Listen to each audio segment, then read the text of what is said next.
Alright guys, lesson 3.6 is about compound inequalities, and it's kind of long, so we're going to do it in two parts. But our objectives here are to solve and graph inequalities containing the word and then solve and graph inequalities containing the word or. So when you have a compound inequality, it means you have more than one. So it's either going to be this and this, or like this or this. And you'll see that they're different depending if it's and or. Okay, so vocabulary for this, definitely write down that a compound inequality consists of two distinct inequalities joined by the word and or the word or. Okay, so a compound inequality, kind of just like there's compound words, a compound inequality consists of two distinct inequalities joined by the word and or the word or. They would definitely copy down this entire page. Okay, this is where stuff starts to get really tricky. So make your title and inequalities. Okay, this is important stuff to remember. The graphs will overlap. Now, some of this isn't going to make sense until I actually show you pictures, but the graphs will overlap. They can be written as a single inequality, and I'll show you what that means.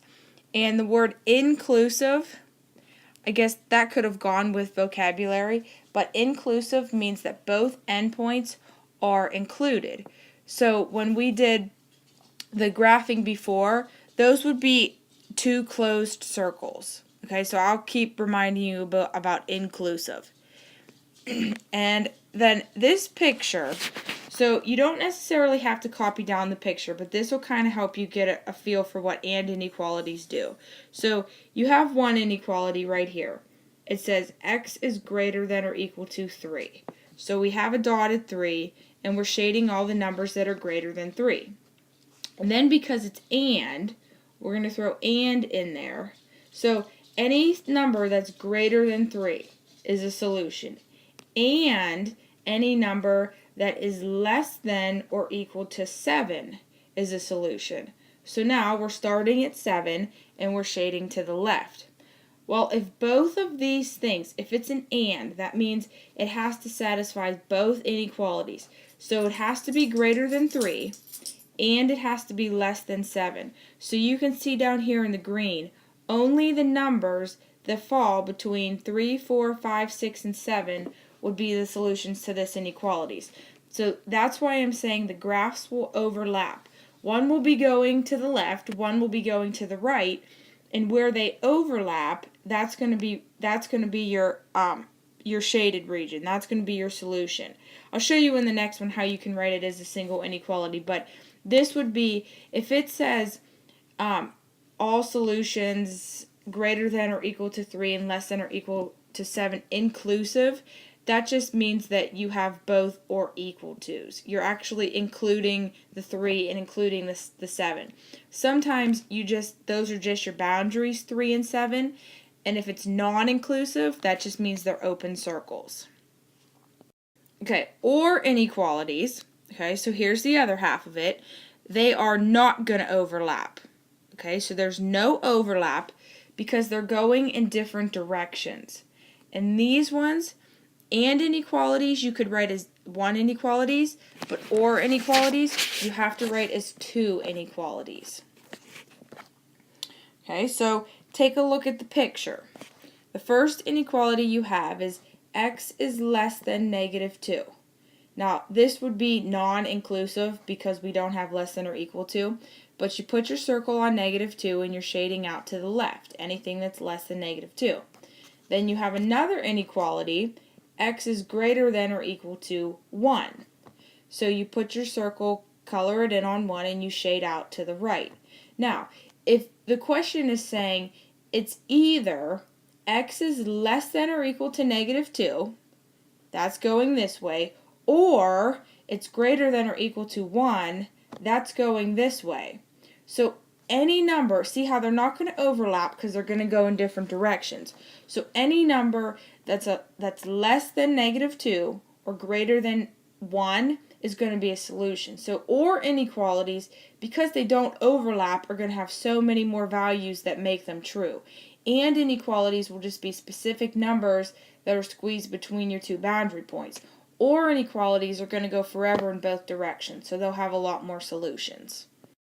Okay, so now writing a compound inequality. So definitely write this down in words so that you know the inequality that goes with it. So number 1, all real numbers that are greater than -2 and less than 6.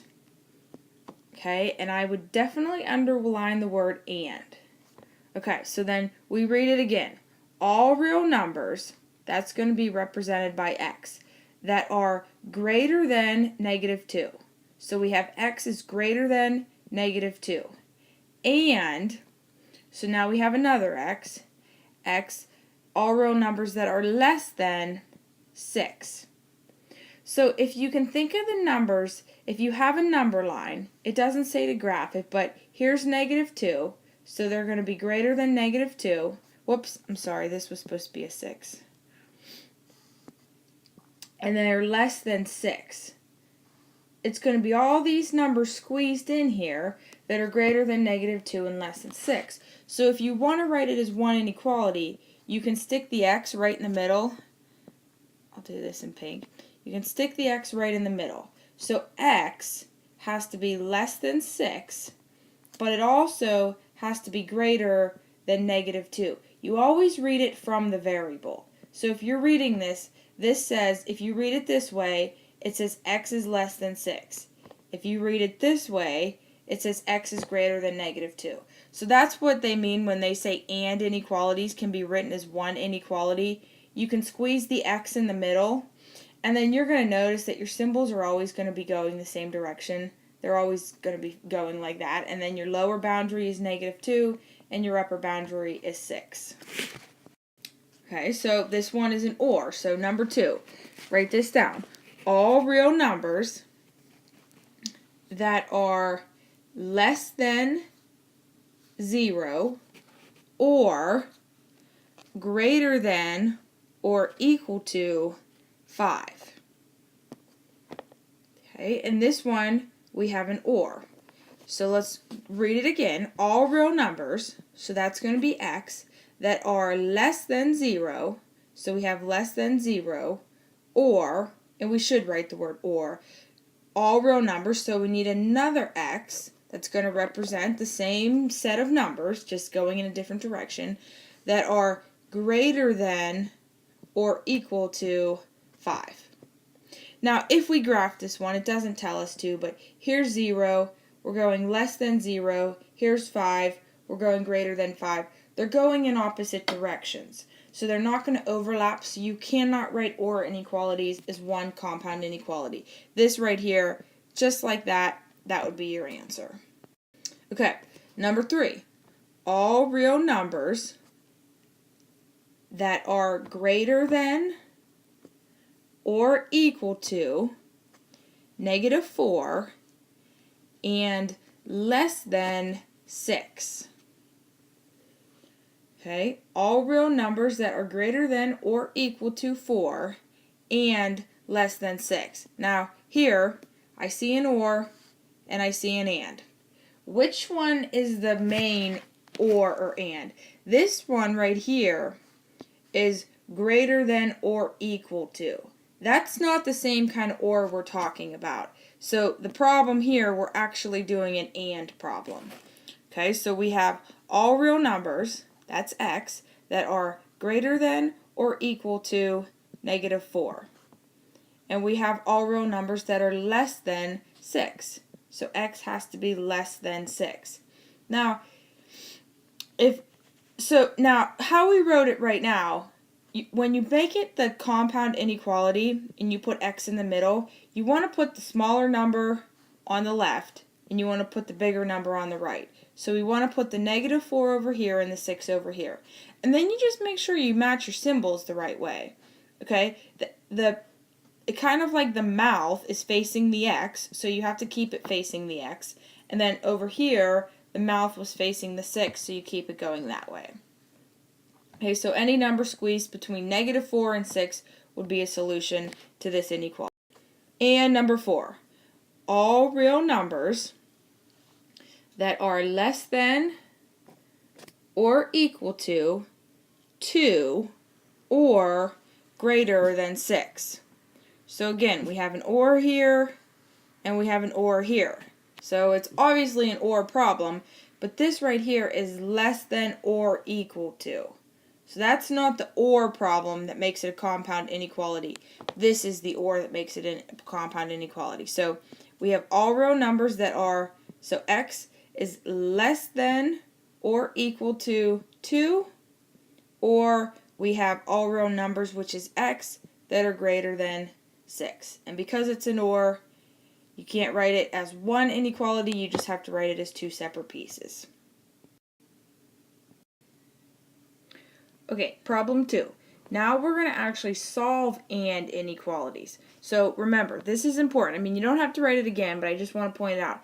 Any number that makes both inequalities true, and these are going to overlap. The more you hear this stuff, the more it'll help when we get to even the next chapter. So, okay, what are the solutions of? We have -3 less than or equal to m minus 4 less than 1. So you can tell it's an and inequality because it's written as a compound inequality.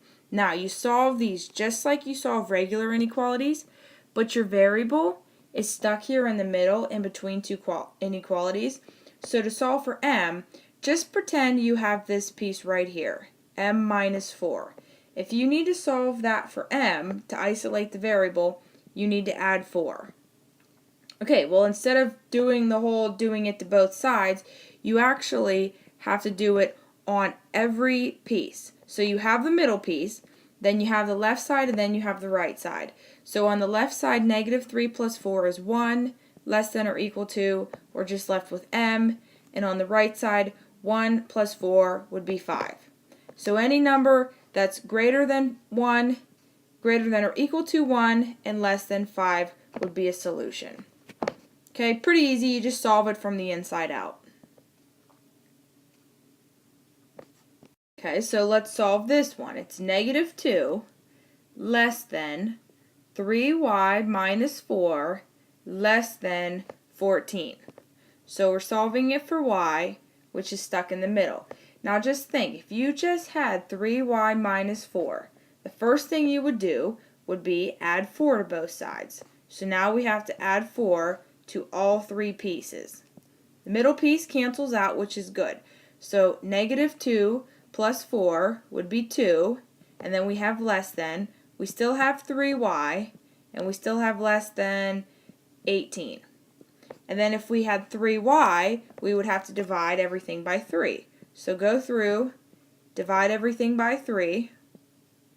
The 3's in the middle cancel out, so we have 2/3 over here is less than y is less than 6.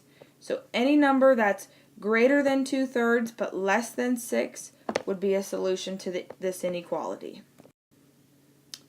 Okay, we're going to skip this word problem. We'll do this word problem in class, but I don't want the video to be too long. So we'll skip this for now. We'll do it in class. It's pretty cool. Now we're going to Okay, solving or inequalities. So now, again, this is just to remind you, the solutions are any number that makes either equation true. They're not going to overlap. So if there is no overlap, you have to have two separate inequalities. So it says here, what are the solutions of? So write down 3t plus 2 less than -7, or -4t plus 5 is less than 1. Now, with the and inequalities, you can just solve one inequality, but with these ones, you actually have to solve two. So we solve two separate inequalities. So let's do the first one. Subtract 2 from both sides first, and we have 3t is less than -9. Divide both sides by 3, and you have t is less than -3 for that one. Okay, so any number that is less than -3, and then for the second one, we're going to subtract 5 from both sides. So we have -4t is less than -4. Divide both sides by -4, and remember, when you divide by negative, you have to flip the sign around. So we have t is greater than 1. And you can tell if it's either greater than 1 or it's less than -3. So if you can visualize that on a number line, you're going in two different directions. It's greater than 1 and it's less than -3. So they won't overlap, but either of those two, if it makes either of those two equations true, inequalities true, it makes it a true statement. And one more, we have what are the solutions of -2y plus 7 is less than 1, or 4y plus 3 is less than or equal to -5. Okay, so we have to solve them both. Let's solve the first one first. So subtract 7 from both sides. We have -2y is less than -6. And then divide both sides by -2. Remember to flip the inequality. And we have y is greater than 3. And then when we solve the second one, let's subtract 3 from both sides. So we have 4y is less than or equal to -8. And divide both sides by 4. We have y is less than or equal to -2. You should know if you solve these right, because if you think about your number line, here's 3, so it's greater than 3, and then here's -2, it's less than or equal to -2, they should be going in different directions. Okay, interval notation is the second part, so this is where we'll pick up on part 2, so that's it for now.